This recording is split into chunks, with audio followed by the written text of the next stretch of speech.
everyone, this is Teacher Marilyn. So, for this lesson, ituturo ko sa inyo kung paano mag-solve ng ratio and proportion.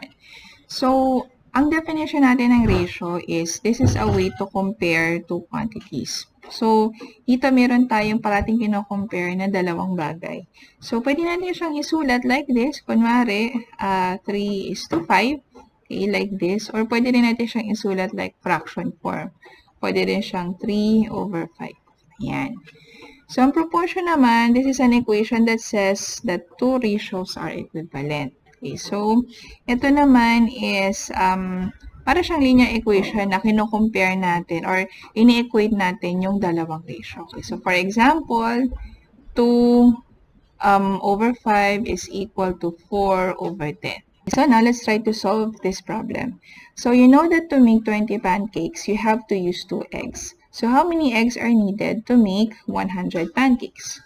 So, mas maganda dito, gagawa tayo ng table. So, ito yung pancakes.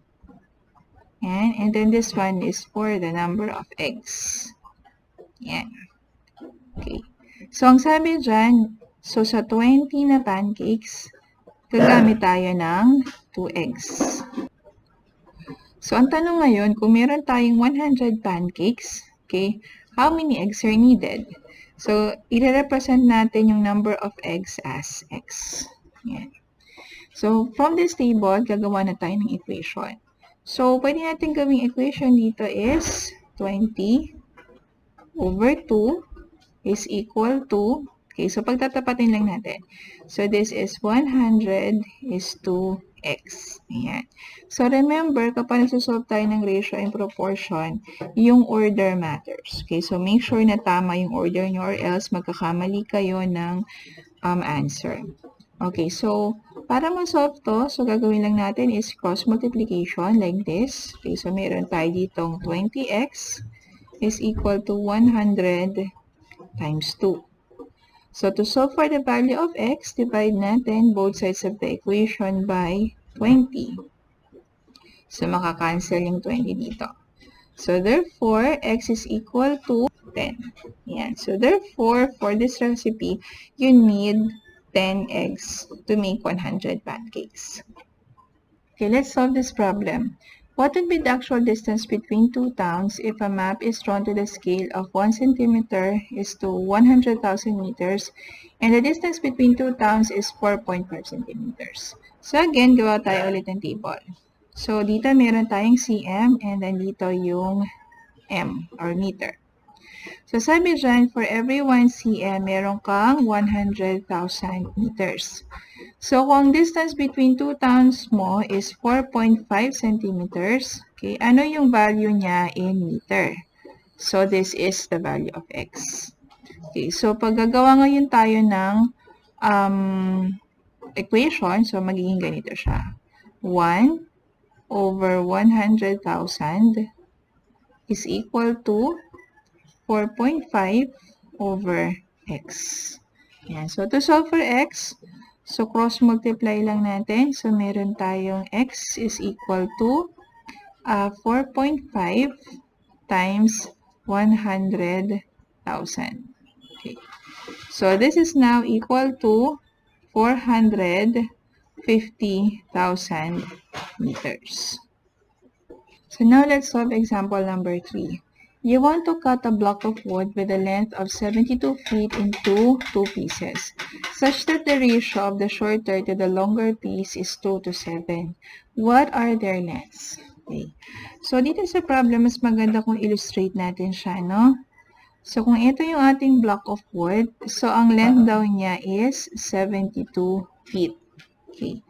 So, hatiin natin to into 2 parts. So, ang magiging ratio niya is 2:7. Okay. So, hindi natin alam kung ano yung mga parts na to. So, identify natin. No? So, let's say, ito yung value ng x. Okay. Yan. Ito yung first part. And then, yung second part natin, ang length nito, okay, this is now equal to 72 minus x. Okay. Bakit 72 minus x? Kasi yung actual length na 72 feet minus itong part ng x. Ayan. Kaya 72 minus x. Okay, so kung gagawa ngayon tayo ng equation, so magiging ganito siya. 2 over 7 is equal to x over 72 minus x. So, obviously, mas malaki yung 72 minus x kesa dun sa x. Yan. So, next step natin, mag-cross multiplication na tayo. Yan. Okay? So, now, meron tayong 2 times 72 minus x is equal to 7x. So, yung 72 times 2 is 144, and then this is minus 2x. So, this is now equal to 7x. So, to simplify, so transpose lang natin itong negative 2x dito sa right side. So, magiging 144 is equal to 7x plus 2x. So, ngayon, meron na tayong 144 is equal to 7x plus 2x is 9x. So, to solve for x, let's divide both sides of the equation by 9. Yan. So, makakancel na si 9. So, x now is equal divided by 9 is 16. Okay. So, therefore, yung shorter piece mo is 16. Okay. And then, yung longer piece. So, this one is the shorter piece. So, yung longer ngayon, that is 72 minus x. So, that will be 72 minus 16. So, that's 16. So, that's 56. Okay, so therefore, yung sagot natin dito is dalawa. Okay, so therefore, the lengths are 16 and 56 feet.